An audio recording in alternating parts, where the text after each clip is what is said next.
Dear friends, do you know that हमारा heart एक दिन में इतनी एनर्जी प्रोड्यूस करता है जो एक ट्रक को, आपने सही सुना, एक ट्रक को 20 मील दूर तक ले जा सकती है, पहुंचा सकती है।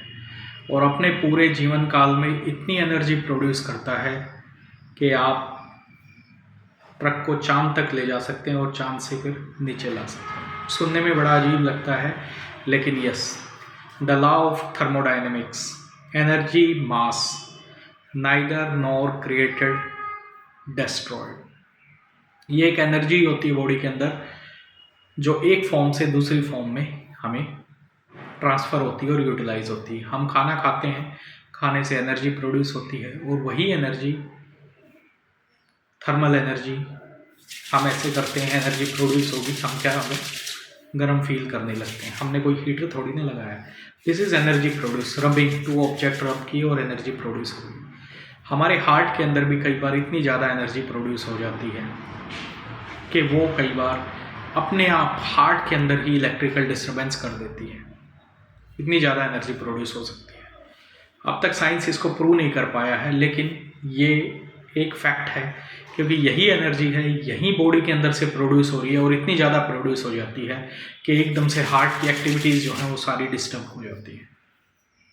और वो डिस्टर्ब होने के कारण फिर आदमी को आता है cardiac arrest. Yes, cardiac arrest. अब उन इलेक्ट्रिकल डिस्टर्बेंस को ठीक करने के लिए हमें क्या चाहिए? हमें चाहिए एक झटका, एक झटका। पहले जब एईडी, ऑटोमेटेड एक्सटर्नल डिवाइस नहीं था, डिफिब्रिलेटर डिवाइस नहीं था, या फिर मैनुअल डिफिब्रिलेटर नहीं थे, तो कैसे किया जाता था? मैनुअल एनर्जी को इलेक्ट्रिकल एनर्जी में कन्वर्ट किया जाता था। अपने हाथ को चेस्ट के ऊपर जोर से मारा जाता था। अपने हाथ को, जिस पेशेंट को कार्डियक अरेस्ट होता था, उसकी चेस्ट पे जोर से मारा जाता था, जिसको बोला जाता था पेरिकोर्डियल थंब। और कुछ एविडेंस बताते हैं कि ये पेरिकोर्डियल थंब कुछ 15 से लेकर 35 जूल तक का करंट प्रोड्यूस करता है। 15 से 35 जूल तक का करंट प्रोड्यूस करता है। और कई कार्डियक अरेस्ट में, वेंट्रिकुलर फिब्रिलेशन में या फिर अदर डिसअरिथमियाज में उनको रिवर्ट बैक करने में मदद मिलती थी। This is nothing but law of thermodynamics. Energy and mass neither created nor destroyed, transferred from one form to another form. यहाँ पे क्या हो रहा है? आपकी जो मैकेनिकल एनर्जी है, आपको इस साइड का हिस्सा चेस्ट पे जोर से मारना होता था, ट्रांसफ़र हो जाती थी एनर्जी, और हार्ट का जो डिसअरिथमिया था वो रिवर्ट हो जाता था। तो ये इसके कारण ही होता था, ऐसा रिसर्च में पाया गया। बाद में कुछ एविडेंस ने उनको बोल दिया नहीं, ये इसकी वजह से नहीं होता। लेकिन old is gold, old is gold. आज भी लोगों के पास कार्डियक अरेस्ट इतना ज़्यादा हो गया है, ऑप्शन नहीं है। ऑप्शन इसलिए नहीं है क्योंकि मैनुअल डिफिब्रिलेटर आप सभी जगह लेके घूम नहीं सकते।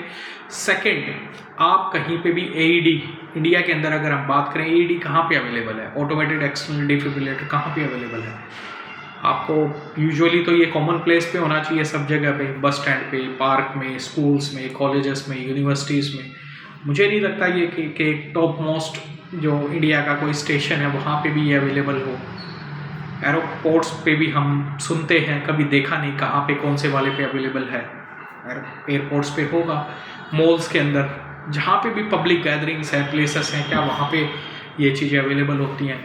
या कोई भी मिनिस्टर आ रहा है, या कोई भी सेलिब्रिटी आ रहा है, या कोई भी लोग आ रहे हैं ऐसी गैदरिंग्स में, या कोई भी बड़ा फंक्शन हो रहा है जहाँ पे मास गैदरिंग्स हो रही हैं, क्या वहाँ पे ये चीज़ें एईडीज अवेलेबल होती हैं? मैनुअल डिफिब्रिलेटर अवेलेबल होता है? मुझे नहीं लगता ये अवेलेबल होता है या नहीं होता, देखा नहीं है आज तक। लेकिन ये होना बहुत ज़रूरी है, क्योंकि कार्डियक अरेस्ट एक ऐसी डैम इमरजेंसी है जिसमें जो गोल्डन टाइम है वो बहुत थोड़े समय का है। जो गोल्डन टाइम है वो बहुत ही थोड़े समय का है, क्योंकि उस गोल्डन टाइम में हमने इमीडिएटली एक्ट नहीं किया तो then it will be prove fatal. ऐसा काफ़ी बार एविडेंट हुआ है। तो energy neither created nor destroyed. Energy body के अंदर से ही प्रोड्यूस होती है, और वही बॉडी के अंदर से जो एनर्जी प्रोड्यूस हो रही है वही बॉडी के अंदर कई बार भी डेडली भी प्रूव हो सकती है।